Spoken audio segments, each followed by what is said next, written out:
Well, congratulations. You've been asked to chair a meeting. So now what?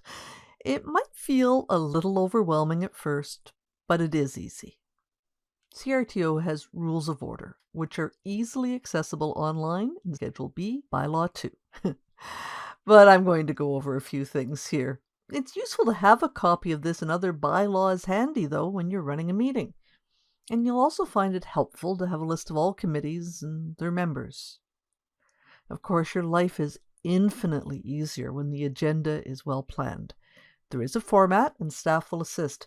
You want to consider an appropriate amount of time for each item and use that to guide the meeting. You want to consider the wording of any motions and ensure they're clear and concise. You may find it helpful to print out a copy of the agenda and add your own notes with suggestions to help keep you on track. But in general, all agendas consist of 3 items. There are action or decision items. These require movers, seconders, debate, and a vote. We're going to talk more about this in a minute. Information items include items such as reports from staff or committees, interim financial reports, statistical information, and they don't need to be approved by council. Minutes simply reflect that they were received. A discussion item is where you want feedback from the group.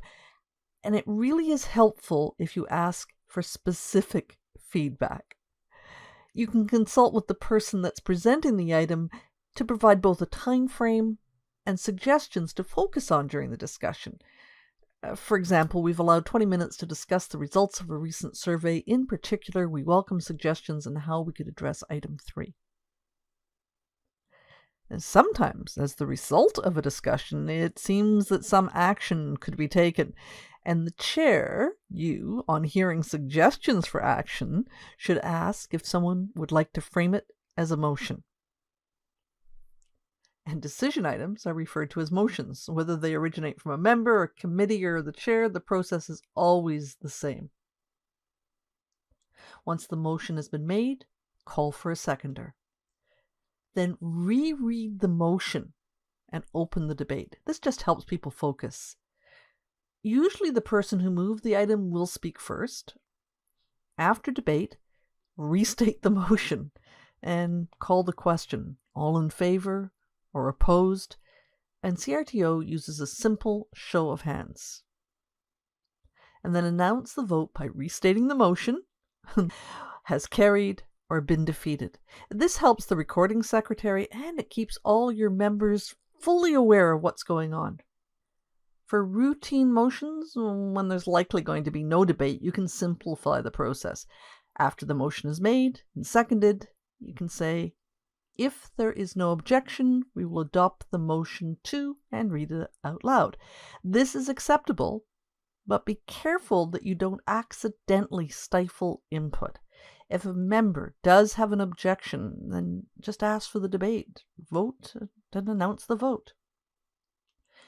So there are main motions, which can be amended, and you can amend the amendment, but the madness ends there. Keep in mind that neither the mover nor the seconder is required to vote in support of a motion. It just simply allows the item to be discussed and voted on. And it's unlikely to happen, but if no one seconds a motion, it's over. During the debate, it may become apparent that there's some confusion over the motion itself. A member may present a motion to amend, or if you, the chair, can see the confusion or discussion is centered around the wording, you can ask if someone would like to amend the motion.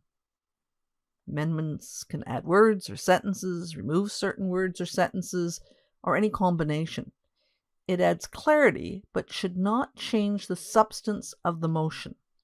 A request to amend needs a seconder, debate, but only on the motion to amend, and a vote. The amendment can be further amended following the same process, but then it starts to get messy. Once an amendment has been approved, you, as the chair, read the newly worded motion and reopen the debate. And just in case you care, a friendly amendment is still an amendment to the motion and should be handled the same way. If a suggestion is uncontroversial, you can simply ask, is there any objection to the amendment? And if no objection is raised, you can declare the amendment adopted and read the newly revised motion. During the debate, generally you're going to ensure that everyone who wants to speak is given the opportunity. But the bylaws state that a council or committee member may speak only once on any question. But there are 3 exceptions, and one of them is with the permission of the chair. The bylaw also permits how long a member can speak. No longer than 7 minutes on any question. But again, the chair can give permission. But it's useful to know that as the chair, you have an obligation to move the agenda along. And you can say something like, Mary, you have spoken for over 7 minutes. I believe you've made your point and I'd like to hear from others. Or, Joe, I see you'd like to speak again. Do you have something new to add? Once the debate is over, you call for the vote. Council members have a duty to vote, but cannot be forced to vote. Accordingly, a member may choose to abstain. Some members will declare an abstention and some will simply not vote. And since CRTO uses a simple show of hands, you just simply ask, all in favor? Opposed? You may ask if there are abstentions, but it's strictly not necessary. Motions pass with a simple majority. There are some exceptions, but most of the time with a simple majority. Let me give you an example, though. Let's say a committee has 10 voting members in attendance. So a majority would be 6. However, if 5 members are in favor and 4 are opposed with 1 abstention, the motion is approved. Abstentions do not count as for or against a motion, and the rule is a majority of votes cast. A tie vote is defeated.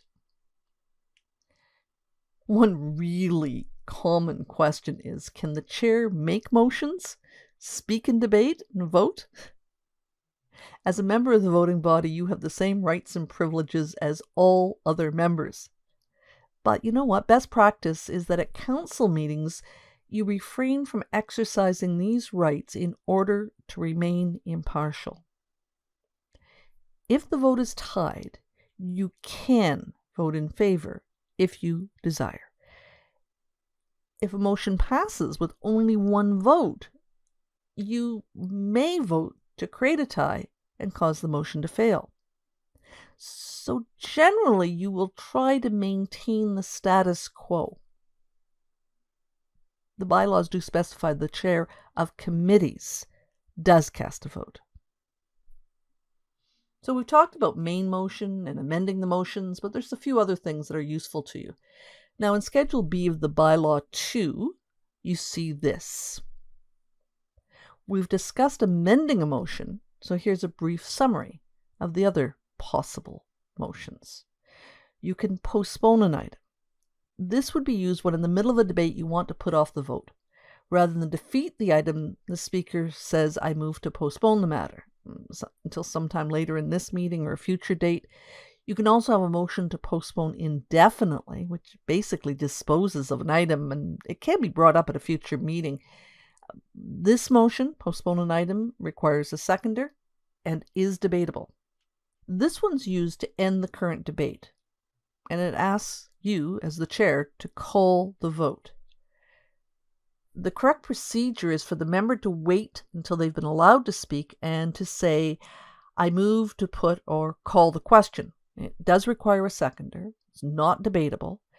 And you would simply ask for a vote on the motion to call the question. If it's defeated, the debate on the main motion continues. If it's passed, the chair then calls the vote on the main motion without further debate, so it ends the debate. Sometimes as the chair you'll hear members grumbling or shouting out, call the question. In that case, you probably should ask if someone would like to make a motion to call the question. This motion can actually be really helpful in restoring order when a debate is prolonged, acrimonious, or non-productive. During the debate is seldom used, as the desired outcome can be achieved in other ways. Most commonly, you would say to postpone to a specific time. When debate is adjourned, it's simply put over to the next meeting. Adjourning the meeting, when this is moved during debate, it requires a seconder, and it is debatable. And you know something? I've never seen it happen. During debate, a member may say, I move that we refer the matter to a specific committee. This motion does require a seconder, and then a debate focused solely on whether or not to refer, and the vote settles the question. If the group approves the referral, the decision on the main motion is concluded. If the motion to refer is defeated, debate on the main motion continues to a vote. And then there are 3 times that a member can interrupt a speaker. There are 4 actually if you count emergencies, but let's not. They're referred to as privileged motions. They don't require a seconder, and they cannot be debated. So here they are. Point of order is used when a member believes the meeting is not following the rules. For example, a member may feel that someone has spoken too long or too often, and on hearing the concern, you, as chair, make the decision. You can refer to the rules, or you can seek guidance from a senior staff member, but you make the decision. And you know what? Later you can thank that member for helping keep the meeting moving forward. If someone raises a point of information, they're simply asking you to ask the current or sometimes a previous speaker to clarify a point or provide additional information. And a point of privilege can be general or personal. The issue may be general, such as a document is missing from the package, or could be personal, such as their inability to hear the speaker clearly. There could be too much noise in the room. It could be too hot or too cold. Simply rectify the problem. But remember, the agenda is a contract, and so you want to start and end your meetings on time whenever possible. Once the agenda has been completed, you can simply ask, is there any further business? And since there's none, the meeting is adjourned. There's no need for a mover or a seconder. But if the meeting was scheduled to end at 3, and you have unfinished business, you actually need a motion to postpone further items to the next meeting, or a motion to extend the meeting to finish the business of the day. So now you know the basic rules for running a meeting. But what about committee meetings? Aren't they different? Oh, yeah. You use the same basic rules, but there are some notable differences.